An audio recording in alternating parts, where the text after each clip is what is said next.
Hello friend, નમસ્કાર. રક્ષાસ kitchen બાસ્કેટમાં આપનું સ્વાગત છે. આજની રેસીપી એકદમ હેલ્ધી, ટેસ્ટી અને એકદમ યુનિક રેસીપી છે અને આખા યુટ્યુબ ઉપર તમને આ રેસીપી જોવા નહીં મળે. અને આજની રેસીપી મકાઈ ઉપરથી છે, પરંતુ તેનું નામ તમારે આપવાનું છે.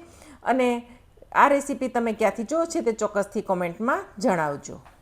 મકાઈની રેસીપી માટે 2 કપ મકાઈના દાણા છે. આમાં થોડા ઓછા છે, પોણો કપ પણ તમે કહી શકો. તો એમાંથી બેયને અલગ અલગ રીતે કરવાના છે.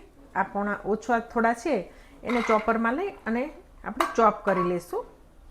અને આ મકાઈના દાણા છે એને મિક્સર જારમાં લઈ આપણે એને પીસી લેવાનું છે. અત્યારે આપણે આમાં પાણીની જરૂર નથી. તો આ રીતનું પીસાણું છે. હવે એમાં આપણે થોડું દૂધ એડ કરશું, 2 ચમચી જેટલું જ એડ કરશું બસ. અને એકદમ નાની ચમચી 1 ખાંડ એડ કરશું. ખાંડ એડ કરશો એટલે એનું આઉટર લેયર છે એ થોડું વધારે બ્રાઉન થઈ જશે. એના માટે આપણે ખાંડ એડ કર્યું છે અને ટેસ્ટ પણ સારો લાગે છે. તો હવે આને ફરીથી પીસી લેશું. તો આ રીતે પીસાઈને તૈયાર થઈ ગયું છે. આપણે એને થાળીમાં લઈ લેશું. થોડા મસાલા કરી લઈશું. મેગી મસાલો છે, 1 નાની ચમચી મેગી મસાલો એડ કરશું. જો તો 1/4 ટીસ્પૂન જેટલો મેગી મસાલો છે. 1 નાની ચમચી છે એ મરી પાવડર છે. અને પહેલાં બધું મિક્સ કરી લેશું.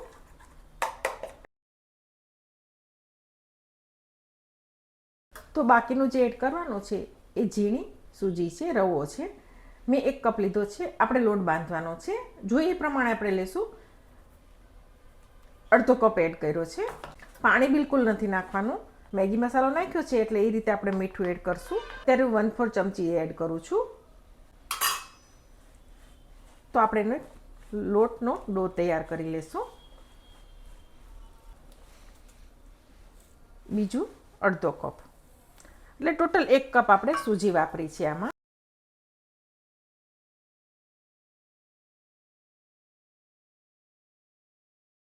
તો હવે થોડું આપણે એને મસળી લેશું. આ રીતે 1 મિનિટ માટે જ મસળવાનું છે.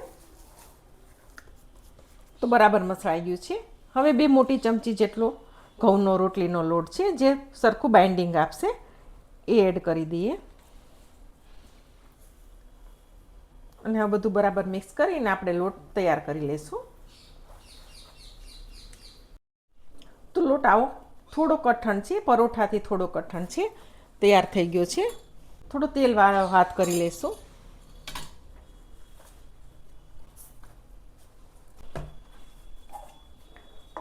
અને ઢાંકીને આપણે બીજી તૈયારી કરીએ ત્યાં સુધી રેસ્ટ ઉપર રાખી દઈએ. તો મકાઈ ચોપરમાં ચોપ કરી લીધી છે, એનામાં લઈ લેશું.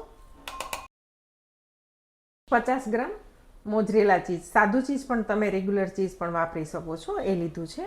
અને હવે પછીના જે મસાલા છે એ તમે ટેસ્ટ પ્રમાણે પણ કરી શકો. તો ચીલી ફ્લેક્સ છે, આ નાની ચમચી છે તો 2 એડ કરું એટલે 1 મોટી ચમચી ચીલી ફ્લેક્સ થશે.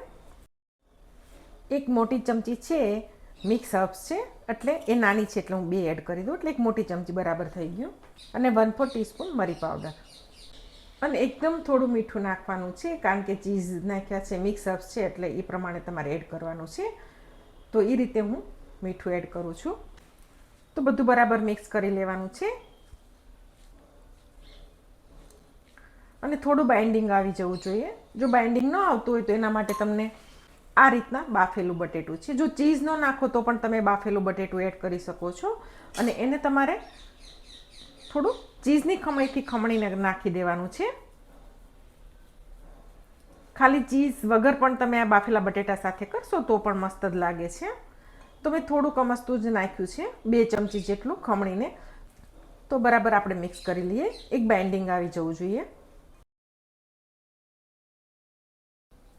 તમે જુઓ તો તમારે એક નાની ગોળી વાળવી હોય તો એ રીતે તમારે વળી જવું જોઈએ. તો આ રીતનું બાઇન્ડિંગ આવી ગયું છે. તો 10 મિનિટ જેવું થયું છે. એકવાર આપણે મસળી લઈએ. હવે નાનું એવું ગુંડું જ લેવાનું છે. અને તમને માપમાં કહું તો આપણી પાસે આવી મોટી કોઈ ચમચી હોય એ રીતનું એટલું માપ લીધું છે મેં. થોડું માપ લેશો તો ચડવામાં થોડી વધારે સરળતા રહેશે. તમારે આને રોટલાની જેમ વણવું હોય તો પણ વણી શકો.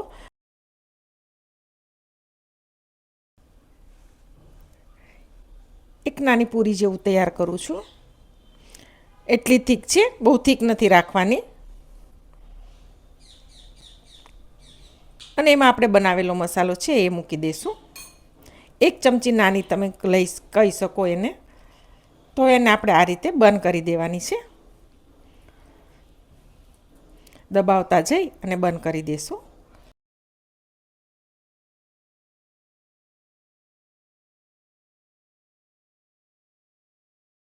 તો આ રીતે મેં એને બંધ કરી દીધું છે.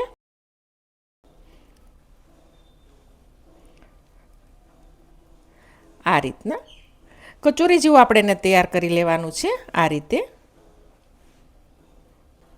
તો હું તમને એક વણીને પણ બતાવી દઉં.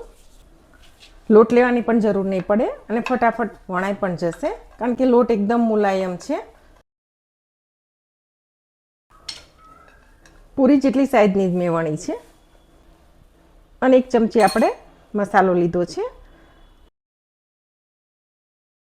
એક્સ્ટ્રા લોટ લાગે એ તમારે લઈ લેવાનો છે. અને અહીંયા બરાબર પેક કરી દેવાનું છે.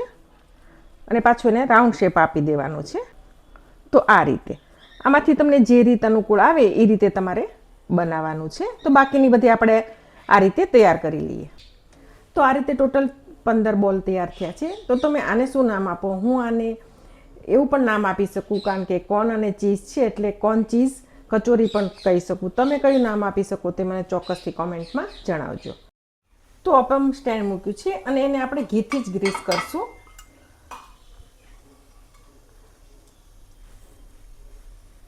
તો હવે બધા આપણે મૂકી દઈશું આ રીતે. બંધ કરેલી સરફેસ છે એને આપણે નીચે રાખી દઈશું આ રીતે. અને ગેસની ફ્લેમ હવે ધીમી જ રાખવાની છે.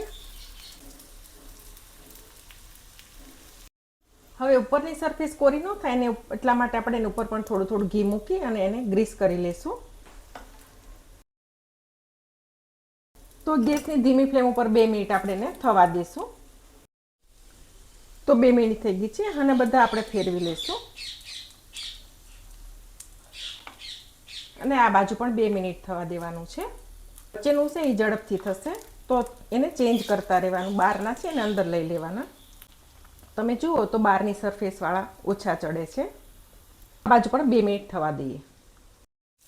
તો 2 મિનિટ જેવું થયું છે. વચ્ચે મેં 1-2 વાર આ રીતે ફેરવી લીધું છે. અને ગેસની ફ્લેમ ધીમી જ રાખવાની છે. તો એને ઉલટ પુલટ કરી આપણે એને શેકી લેવાનું છે. ખાંડ નાખવાથી આ ઝડપથી બ્રાઉન થઈ જશે તમારે. તો 1-8 મિનિટ માટે આપણે એને ઉલટ પુલટ કરી અને આપણે બરાબર એને શેકી લેવાનું છે. તમે ચીઝ નાખ્યું તો ક્યાંય પણથી તૂટ્યું છે તેટલું થોડું બહાર આવશે, વધારે નહીં આવે, કારણ કે લોટ છે એ એકદમ ઢીલો નથી. તો લગભગ થઈ જવા આવી છે. બધી સરસ બ્રાઉન થઈ ગઈ છે, તમે જુઓ. આપણે એને ઉતારી લઈશું અને સેમ પ્રોસેસથી બાકીની જે વધી છે એને કરી લઈશું. તો એકદમ સરસ મકાઈના અને ચીઝના મકાઈ ચીઝી બોલ્સ તૈયાર થઈ ગયા છે. તમારે મને ચોક્કસથી આનું જે નામ હોય તો તમે ચોક્કસથી આપજો. અને એક તોડીને પણ બતાવું છું. જુઓ, એકદમ સરસ તૈયાર થાય છે. તો જો રેસીપી ગમે તો ચોક્કસથી વિડીયો લાઈક અને શેર કરજો.